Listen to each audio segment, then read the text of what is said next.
There were people that just got off of work, so they were there in their uniforms. I mean, there were people taking turns where one would sleep, one would watch their back, and so forth, and it just went on through the whole night.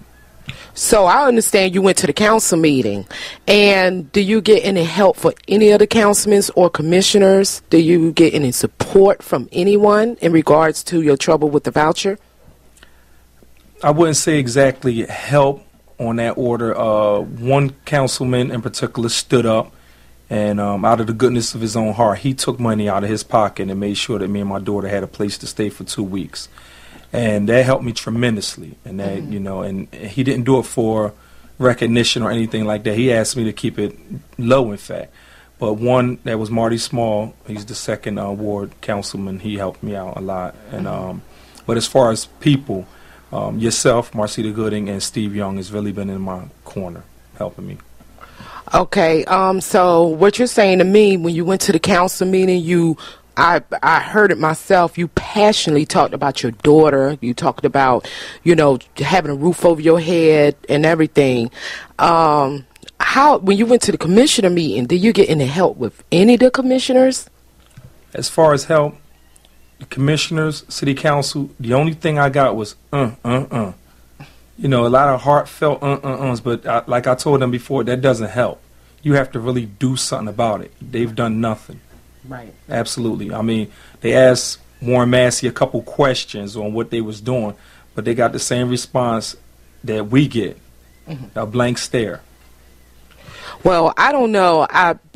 Commissioner Warren Massey, I mean, I find it very hard for a commissioner to speak on behalf of the Housing Authority if you don't have the management experience and the education. How do you feel about his answers? He's a disgrace.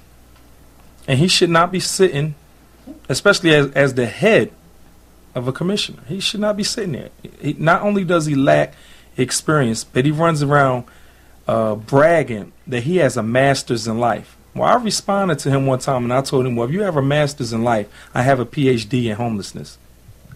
That's a good one.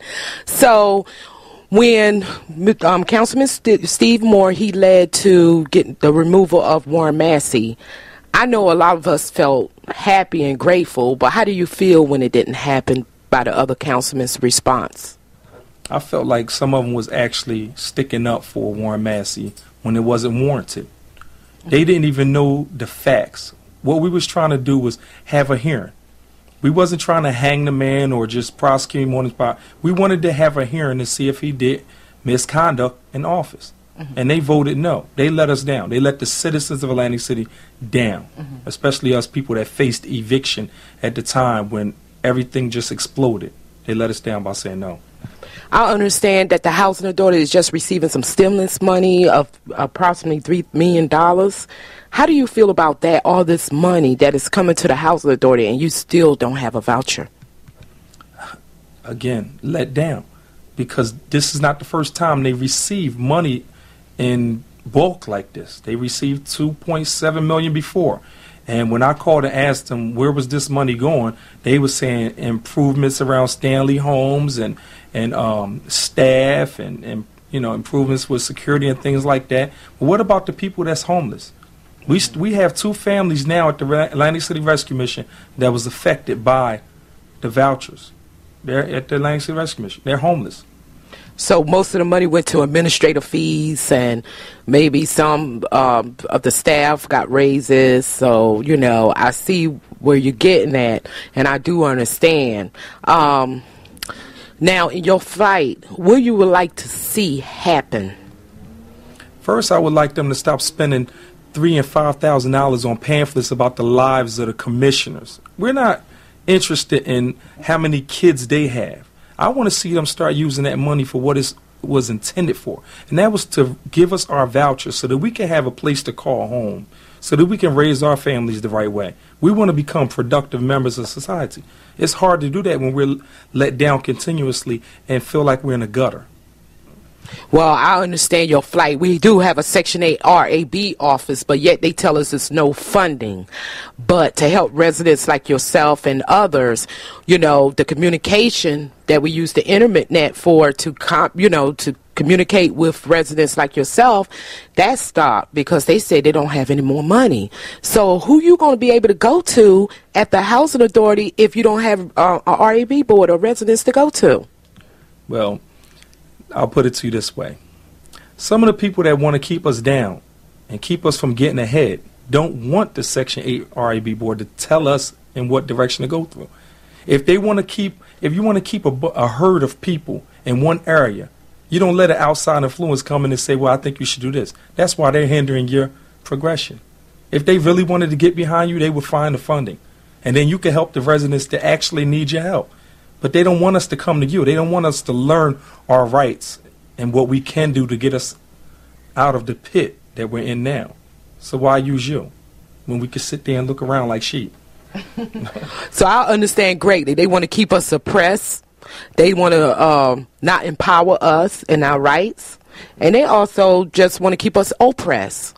I mean, and then the violation of the First Amendment rights, our grievance, the right to grieve government about our problems. I mean, have you received any retaliation since you've been advocate? Because you know my car has been bombed. So as an advocate in Atlantic City, do you receive any retaliation because you speaking out? I believe that I was retaliated against and I was let go by the city of Atlantic City last year. I mean, I've talked to council members and they told me, oh, you're doing a great job. You're doing this and doing that. But next thing I know, I was let go. I was so-called laid off on the day of my last day. Usually they give you a little advance, but they came to us and said, you know, you're let go. After Mancuso and a couple others said, oh, don't worry, you're in there. You're in there. And it just wasn't true. So I think loss of a job, my apartment that I had got on my own, by the way, they didn't renew my lease, and I think that was part of it too. Somebody got to them and don't renew the lease. All of a sudden now, rent is being paid, but the lease wasn't renewed. Mm-hmm. See, so you're saying that you was affiliated with politics here. You became an advocate. You spoke out for the injustice, and you got a job. And then you was let go. I find that very strange. If it was to benefit you and your daughter and a home. I do know that the council people have legislative powers and jurisdiction over the city. And for some reason, they don't want to get enact to that, but they have legal representation that may not know everything, but will not, if they do know anything, they will not tell the council people. So how do you feel about the suppression of laws, the twisted justice that had occurred to low-income residents in the community? I feel us as residents need to get together.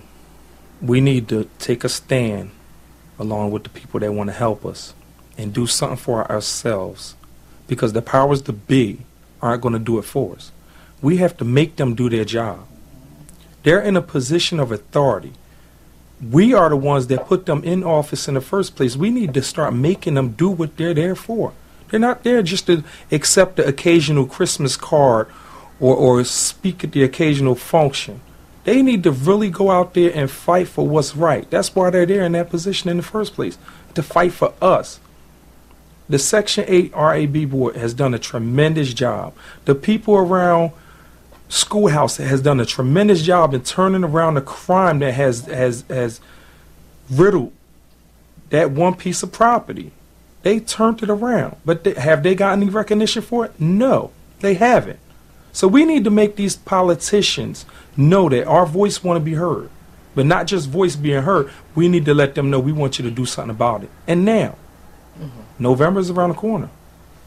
Exactly. I do understand what you're saying, and I'm glad that you really took an active role, because we do need more male leadership in Atlantic City. I know Steve is tired doing, so you've been his right-hand man, and I know both of y'all together could brings so much power.